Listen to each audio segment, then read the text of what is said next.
Maka dari itu, sediakan payung sebelum hujan, daripada kita menyesal di kemudian hari.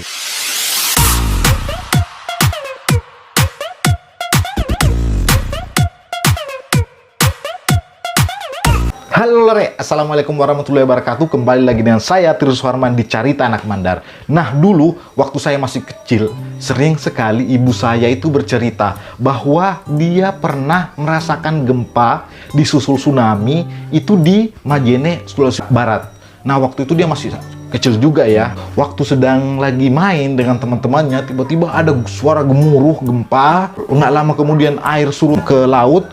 Kemudian kembali lagi dengan kecepatan yang sangat luar biasa. Beruntung ibu saya bisa selamat dan keluarga saya waktu itu. Tapi menurut dia air itu sudah mencapai lantai rumahnya dia.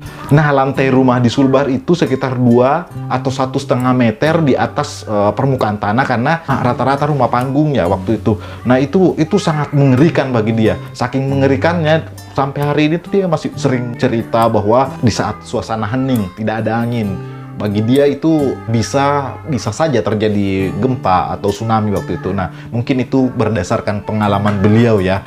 Nah, lulare, setelah gempa magnitudo 6,2 hari Jumat dini hari tanggal 15 Januari lalu, itu BMKG kemudian menjelaskan atau mereview kembali sejarah gempa yang ada di Sulbar. Ternyata di Sulbar itu pernah terjadi 4 kali gempa yang sangat dahsyat, dan sebagian diantaranya itu mengakibatkan tsunami gitu. Nah, pertama terjadi tanggal 11 April 1967 di Polewali Mandar. Nah, ini datanya. Waktu itu gempa mencapai magnitudo 6,3. Berarti cuma naik 1 digit ya dari gempa yang Jumat lalu. Walaupun itu cuma naik 1 digit, itu menyebabkan tsunami loh, luare. Dan waktu itu tercatat ada sekitar 13 orang yang meninggal dunia.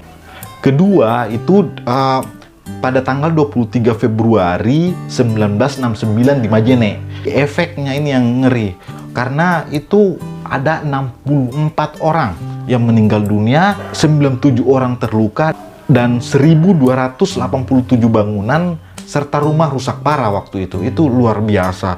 Nah, itu karena BMKG mencatat tingginya tsunami itu mencapai 4 meter. Bayangkan ya, 4 meter. 4 meter itu sama dengan rumah 2 lantai kayaknya ya. Itu seram sekali gitu, luar. Nah, ketiga itu adalah 8 Januari 1984 di Mamuju ini. Di Mamuju. Nah, jadi tadi Polewali, kemudian Majene, sekarang Mamuju. Ini lebih dahsyat lagi. Karena itu kekuatannya magnitudo 6,7. Bayangkan.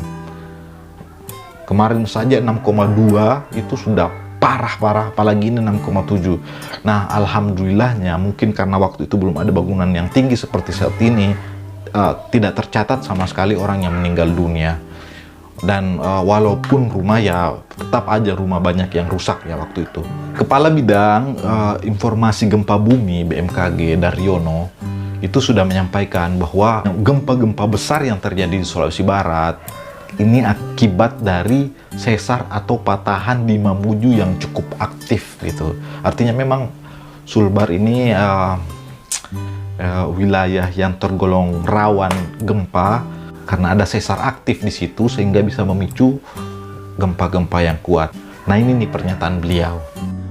Saat itu kembali mengalami peningkatan medan tegangan dan peningkatan akumulasi stres, karena memang Mamuju fault thrust and belt ini sangat aktif. Dari gambar ini tampak jelas bahwa gempa ini memiliki kesamaan dengan gempa yang pernah terjadi pada masa lalu terkait dengan Mamuju thrust itu. Daryono juga memperingatkan di akun Twitternya bahwa gempa yang terjadi pada Jumat dini hari lalu itu tergolong aneh. Karena kalau menurut teori kegempaan ini, menurut Pak Daryono sendiri, bahwa gempa utama itu akan disusul sekitar 100-an gempa lah gitu. Nah, sementara di Sulbar itu sampai Sabtu kemarin itu hanya tercatat sekitar 23 gempa saja. Dan menurut Daryono ini sebenarnya mengandung tanda tanya besar. Bisa jadi gempa ini sudah selesai, tapi bisa jadi juga ini menjadi petanda bahwa kemungkinan akan ada gempa susulan yang mungkin sama besarnya atau seperti apa. Wallahu alam ya. Yang jelas, teman-teman, kita harus hati-hati. Tidak ada alasan lagi bagi masyarakat untuk tidak belajar mitigasi bencana. Ini penting sekali. Ini PR besar di Sulbar, gitu kan. Lah luar, saya punya sedikit cerita. Waktu saya masih menjadi wartawan di majalah Tempo, saya pernah dapat penugasan untuk menulis laporan utama terkait 10 tahun tsunami Aceh tahun 2014. Akhirnya saya ke sana menapak tilas kembali daerah-daerah yang dulunya pernah diterjang tsunami. Ada temuan saya yang menarik sekaligus ironi waktu itu. Kenapa saya bilang seperti itu? Karena daerah-daerah yang dulunya luluh lantak akibat gempa itu bisa dikatakan itu kini menjadi daerah padat penduduk lagi. Saking padatnya, jalannya sudah mulai sempit lagi, rumah-rumah berdempetan. Bencana tsunami itu hampir dalam tanda petik itu terhapus di situ. Padahal idealnya jalan-jalan di sekitar wilayah yang pernah diterjang gempa dan tsunami itu jalannya lebar dan ada petunjuk-petunjuk untuk evakuasi. Ini penting sekali. Artinya apa, Lulare? Bahwa ada kecenderungan dari kita itu cepat sekali melupakan pengalaman di masa lalu. Sama seperti halnya di Sulbar, dulu juga ada pengalaman yang sama. Maka dari itu, sediakan payung sebelum hujan. Mari kita mendorong pelajaran mitigasi bencana di area-area rawan gempa dan tsunami ini, daripada kita menyesal di kemudian hari. Sekian Luare, Assalamualaikum warahmatullahi wabarakatuh. Like, subscribe, dan klik lonceng Carita Anak Mandar. Nanti kita ketemu lagi di lain kesempatan.